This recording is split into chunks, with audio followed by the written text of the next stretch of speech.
श्रेया और सीमा चचेरी बहनें हैं और बहुत अच्छी सहेलियां भी हैं। आज कुछ साल बाद सीमा शहर से गांव में छुट्टियां बिताने के लिए आई है। श्रेया सीमा से कुछ साल बड़ी है, लेकिन फिर भी दोनों की अच्छी बनती है और दोनों दादाजी के साथ समय बिताना भी पसंद करती हैं। अरे सीमा, तुम तो काफी बदल गई हो। क्या मतलब दादाजी?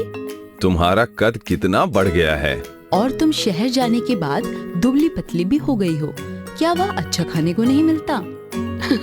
नहीं दीदी, ऐसा तो कुछ नहीं है। शायद इसलिए पतली हो गई हूँ क्योंकि पिछले महीनों में मेरा कद तेजी से बढ़ा है। इस वजह से आपको मैं कुछ बदली हुई लग रही हूँ। वैसे तो अच्छा ही है, परिवर्तन ही संसार का नियम है। हाँ दादाजी, मैंने अपनी विज्ञान की पुस्तक में भी परिवर्तनों के बारे में पढ़ा है। अच्छा, जरा मुझे भी तो समझाओ कि क्या पढ़ा है तुमने? दीदी, हमारे चारों ओर कितने सारे परिवर्तन लगातार होते रहते हैं, जैसे दिन से रात होना और रात का फिर से दिन में बदल जाना। कभी धूप निकलती है, कभी छांव होती है, तो कभी बारिश। हर साल नई घास आती है, बड़ी होती है और फिर सूख जाती है। फल, सब्जियां आदि फलते हैं और फिर विगलित हो जाते हैं। दूध से दही बन जाता है, पानी वाष्पीकृत हो जाता है, कपड़े सूख जाते हैं। हर तरफ परिवर्तन होता ही रहता है। बहुत खूब बाबा, सीमा बड़ी भी हो गई है और समझदार भी। श्रेया, मुझे पता है तुम मेरी बातों में और भी जानकारी जोड़ सकती हो। बताओ ना। ये विषय बड़ा ही दिलचस्प है। मौसम का बदलना, दिन रात आदि ये सारे प्राकृतिक परिवर्तन हैं। पर इंसान भी बहुत से परिवर्तनों का कारण बनते हैं। जैसे हम गेहूं पीस के आटा बनाते हैं और फिर उस आटे से ब्रेड, रोटी, बिस्कुट और ना जाने क्या क्या बनाते हैं। ये भी तो परिवर्तन ही हुए। अच्छा सीमा, अब ये बताओ, क्या हर परिवर्तन एक ही प्रकार का होता है? नहीं दादाजी, परिवर्तनों को समझने के लिए हम उन्हें वर्गीकृत कर सकते हैं।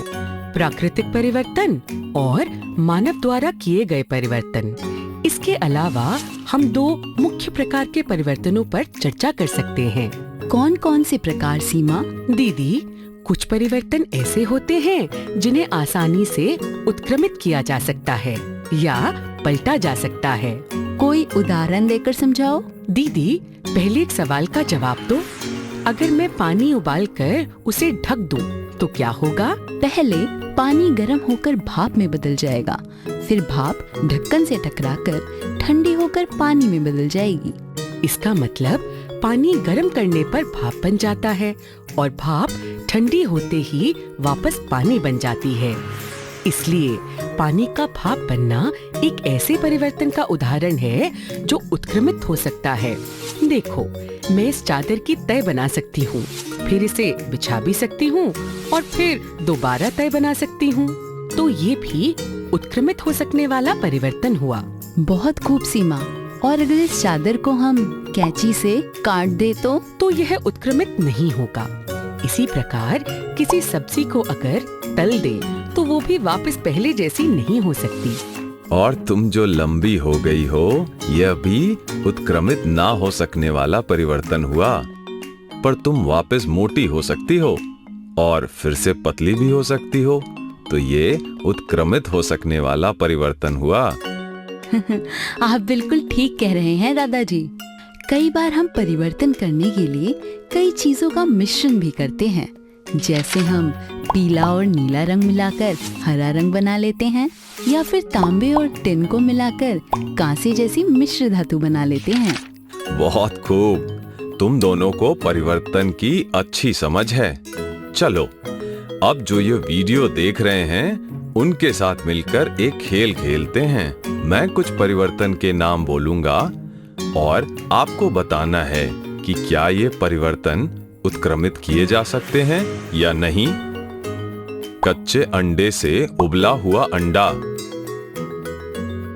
सही कहा, ये उत्क्रमित नहीं किए जा सकते। ऊन के धागे से बना स्वेटर? ये भी सही। हाँ, ये उत्क्रमित किया जा सकता है। अब मेरी बारी। गाय के गोबर से बायोगैस बनाना। हाँ, उत्क्रमित नहीं किया जा सकता है। मजा आ गया। मिलकर पढ़ने से सीखना कितना आसान हो जाता है। जैसा कि तुम्हें पता है कि परिवर्तन ही संसार का नियम है और इस परिवर्तन की चाहत से न जाने कितने नए आविष्कार हुए और वैज्ञानिक खोज हुई, जिनसे हमारी जीवन शैली में बहुत परिवर्तन आ गया है। पर इन सब के साथ साथ हमें पर्यावरण पर भी इन बदलावों का प्रभाव पता होना चाहिए। जैसे अब पानी को ही ले लो।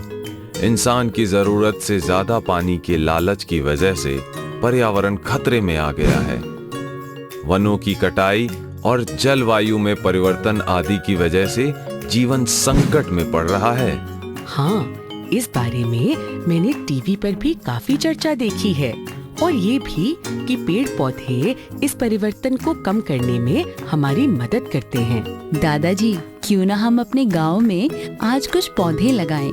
इससे हम कुछ तो अच्छा परिवर्तन कर पाएंगे। हाँ दीदी, चलो पौधे लगाते हैं। और दीदी, आज ही क्यों, हमें हर हफ्ते कम से कम एक पौधा लगाना ही चाहिए। बिल्कुल ठीक। चलो चलते हैं, लेकिन ध्यान रहे हमें उन पौधों का ख्याल भी रखना है।